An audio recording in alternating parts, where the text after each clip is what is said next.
What's up everyone, welcome to today's video, welcome to the Video Game Fight School channel. Thank you very much for tuning in. So lately a lot of my videos have emphasized a little bit more on the hardware discussion and frame rate discussion because Zelda Tears of the Kingdom is a game that is a favorite of a lot of people. This is a game that a lot of people have accepted at 30 FPS, but I've been calling, in my opinion, what I think is a hypocritical stance because some people enjoy games at 30 FPS only when it benefits them. So my titles, if you notice lately, have basically been using the entire love for Zelda to try to maybe, in a sense, point out the hypocrisy overall. And it's going to be hard to do because Zelda is a beloved game, and I have nothing against the game. I bought the game, not a fan of it anyways, my kids are. But it's one of those things where I think this conversation is worth having. We've been talking about the new consoles, the Series X and the PS5, and a lot of people have said these consoles ought to be able to do 60 FPS. How come games like Gotham Knights are not capable of doing the same? I've made the argument since October of last year that as much as we may think that the Series X and the Series S are as strong as they have been marketed to be, they also have their own limitations overall. In fact, this same sentiment is actually being shared in some of my videos by some of you because as much as you may say, well, maybe these new consoles should be able to run at 60 FPS, some people are pointing out that even the Nintendo Switch still has games that run at 60 FPS. Shout out to one of my audience members that's been here for a long time. They said it comes down to expectations. Tears of the Kingdom is pushing the Switch hardware beyond its limits. Now, no one expected it to run at 60 FPS on a 6-year-old dated mobile hardware. But somebody pushed back and said Mario Odyssey runs at a locked 60 FPS. In fact, I made a video the other day where I actually talked about how I also, was interested in seeing Diablo because it runs at 60 FPS, and I bought a copy of Mortal Kombat 11, which also runs at 60 FPS. But no one has held the Nintendo Switch to the expectation that all games must run at 60 FPS because some games run at 60 FPS. Because you see, every machine has its hardware limits, and on the PC side, we've always experienced this and we've always expected this, that some games you're going to be able to knock out because of your machine's power, but some other games you're not going to knock out. But whenever I compare the new consoles, the Series X to the PC platform, I usually get some pushback from time to time. In fact, just recently somebody told me and said, well, the Xbox is just a box. It's a closed loop. It's not really a PC. And I laughed and said, well, I think it is. It's more of a PC than we try to give it any, credit for. Because as I'm actually making this video, I'm browsing on my Xbox Series X. It's wild for you to actually think that this device that actually carries a Windows operating system that has full mouse and keyboard support, has a Windows operating system, has a developer backend mode that you can actually use to run emulations. You can even run your game projects on there, by the way. Some of you don't know, but you can connect your Xbox to, let me tell you how crazy it is. You can actually download your games from your game engine if you're working on a project, and you can use the tools that Xbox can provide for you to test out those projects on your gaming console, which is a PC if you were to actually argue it, because it does have what it requires to be a PC and run computer tasks. The only difference is it's actually focused to only be used mainly, or for the major part, gaming. But by and large, you can use it for everything else. You can use it for streaming. You can use it to do browsing. You can actually go ahead and, run some apps on there. But they've limited the support because they don't want this thing to run in and crash other products in their ecosystems. But by and large, it's actually a really powerful system. It's powerful than a lot of Surface Pros in gaming, but many of those Surface Pros are probably maybe going to be able to edge it out in some other tasks. But I don't see any task that this thing cannot run. In fact, I can run my games using my keyboard. You heard my keyboard just click. And, this game is going to need a controller. It's not going to let me use keyboard support. So I have to use a controller, even though it has full mouse and keyboard support. So the Xbox Series X, let me turn the audio for this down because apparently Gotham Knights is jamming loud. Sorry about that.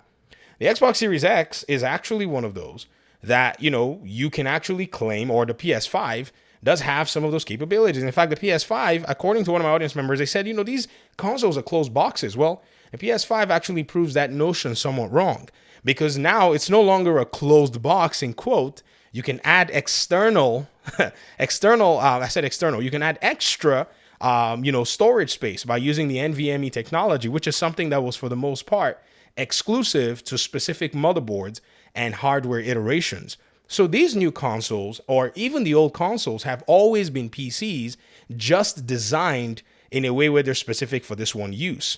You can even say, oh, well, like one of my audience members argued again and said, well, a phone also has a CPU and maybe a GPU or an APU. I think they have APUs or something similar, or integrated graphics. Could we call that, a PC? And I said, of course, it's a mobile computer because it is actually more powerful than some other items that you may call a computer and be able to do their tasks, like a Chromebook. Many of you, your iPhones have the processing power that will clown a Chromebook on any given day. So computing is ubiquitous, but at the same time has a lot of specifics that we fail to realize how, general all of it can be.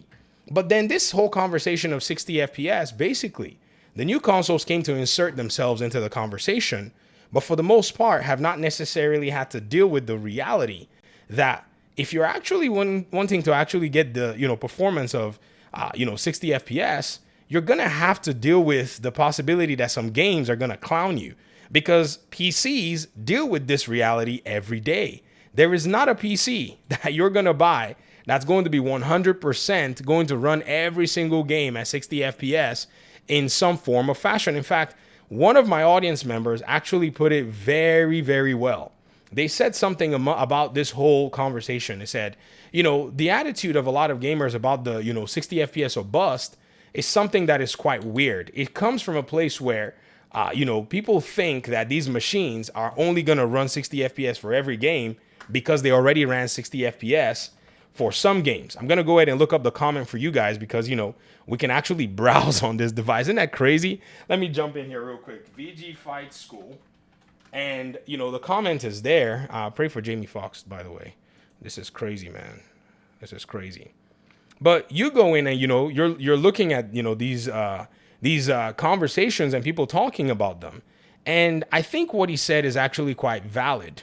And he said that this particular, frame of mind is coming from the place where people think that, just because one game, like, my Horizon Forbidden West, was able to play 60 FPS, then it means every other game must play 60 FPS.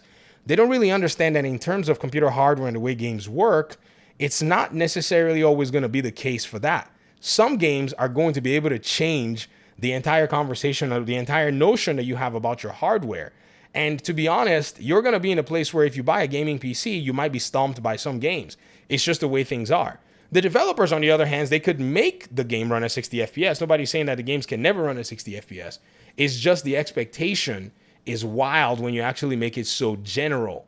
I could never, make that kind of, comparative analysis when it came to two other things. But because if we were to even go with that particular notion, the Switch itself runs games at 60 FPS, and I'm sure many people may say, well, but it's a Switch. And I say, but I don't care. It runs some game at 60 FPS. Why can't Zelda run at 60 FPS? Some people may say, well, Zelda is an older machine. Like one of my audience members said here, they said it comes down to expectations. Even the Tears of the Kingdom is pushing the Switch hardware beyond its limits. I can always make that same assumption that Gotham Knights is pushing, the Xbox Series X and the PS5 to its limits because the game is designed differently.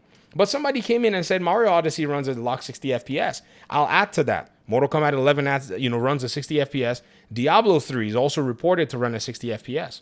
And so this audience member of mine replied and said, great, and it's a great game, and that's true, but the games vary greatly in scope. One is a persistent open world. Sounds like Gotham Knights to me with weather simulations, and the other is designed around much, much smaller levels comparatively. You see, the way you actually design your game is a big deal. You can't necessarily expect every single video game to be the same so that it can run for you because that just limits the developers who already probably have to deal with the game engine that they made the game with. Or in some cases, they have to pretty much go ahead and still deal with not only the game engine, but the game engine's limitations, and then come to add the hardware's own capability of dealing with those limitations. Because this is something that I think, needs to be pointed out very extensively. So here's the comment. It says, I think this 60 FPS or bust narrative is coming mostly from console-only gamers who don't really understand technology and PC hardware. And they got a taste of 60 FPS in their mainstream single-player titles for the first time ever, so they want it for everything now. It's delusional to think the PS5 and the Series X will be running games at 60 FPS without severe compromises in 2025 and beyond. Just like you wouldn't expect the 3070 to do so either. You see, this is the most important part. We never believed that hardware would perpetually run any game at such high frame rates in a perpetual sense, because it just never really made any sense to think that. But here on the console side, many people don't realize that by the time the Xbox, Series X and the PS5 were finally released, these were already old hardware. Because on the PC side, newer hardware were coming out, and even some of those newer hardware are finding it difficult to play games right now at those huge performance levels that they could actually run some other games, like on 4K and high FPS rates. But then they go play a game like God of War 2018, and your 3070 is like, yo, what is this? Or you find out that you need a 3080 or a 3090 to be able to do 4K. But in any other game, like say you played the Arkham games on those same hardware, you're able to easily do 4K because all games are made differently. And even the God of War 2018 game is actually designed to be a little bit more ambitious in a sense than the Arkham games. So these games always continue to do this. And I hope that the console, community will understand that by 2025, you're going to be needing another console to be able to deal with some of these games, even some of these games from your more beloved studios. Because at that point, you may say, well, we got Horizon, Forbidden West to play at 4K 120 FPS or whatever it is you're saying. But then they're going to make their next game and they're going to make it more ambitious because they want to wow you. They want to win a market. They want to be able to do things better and improve on things, give you better graphic fidelity. But then they're going to be telling you, hey, man, if you want 4K 120 FPS, you need to go get yourself the PS5 Pro. This is where people are really going to realize that this hardware thing that we're talking about is a real deal. Because on PC, we can do some really small improvements and some small tweaks from time to time. We can go in and improve our RAM. We can change our CPU. We could, make small changes that don't necessarily cost always anyways, buying an entirely new, GPU or an entirely new computer. Like you could just buy yourself a new chip. You could buy yourself a new motherboard. These could be very cheap. You could buy them used and you could change up your ecosystem and get an improvement. On the console side, you got to buy yourself a new machine. So at the end of the day, your gaming PC or your console, which is a gaming PC or is always compared to a gaming PC, but some people don't really like it when we actually do the analyses, is going to have to face its own, hardware limitations at some point. The thing is, many people just don't realize that it already is facing its limitations and already had started the moment Gotham Knights came out. Here's why I say so. Gotham Knights was designed with 30 FPS in mind originally. There was no 60 FPS console when this game entered development. So all of its textures, all of its, systems and mechanics were supposed to run on something like the PlayStation 4. The online side probably basically prohibited the game from running on a PS4 at stable frame rates. So when this game probably had to deal with a new console, I'm sure the developers put the 60 FPS build on the game and went, there is no way this is going to run 60 FPS. But guess what? Gaming PCs that are just slightly better than the Xbox console and the PS5 console can run the game at 60 FPS. So I think the hardware limitations are just a little shy of being able to run the game at 60 for the single player mode. Now, here's where all bets are off. When you get into multiplayer, I don't know if those computers, because I've actually done some testing, I don't know if those computers are able to run 60 FPS steady on those multiplayer modes. In fact, I know for sure that my Acer Predator with a 2060, GPU or mobile GPU is not able to run 60 FPS in, Heroic Assault. So there's no way I think a PlayStation 5 is going to be able to run 60 FPS in Heroic Assault. And that device runs at 1080p, by the way. A lot of people keep saying 1080p is going to get the job done and we're going to get 60 FPS. It's not as easy as that. I've tested it with a similar machine, and I can tell you that that's not the case. If you want to see the video, I have a link in the description for you. So anyways, I thought I'd just continue this conversation. A lot of these videos are going to have to basically get their playlist because at this point, somebody may join the conversation in the middle and probably forget all of the different context that we've put in front of this. So I'll see you in another video. We'll talk a little bit more about this stuff. Thanks so much for watching. I appreciate you guys' time and audience, and hopefully we'll talk pretty soon in another one. Peace out.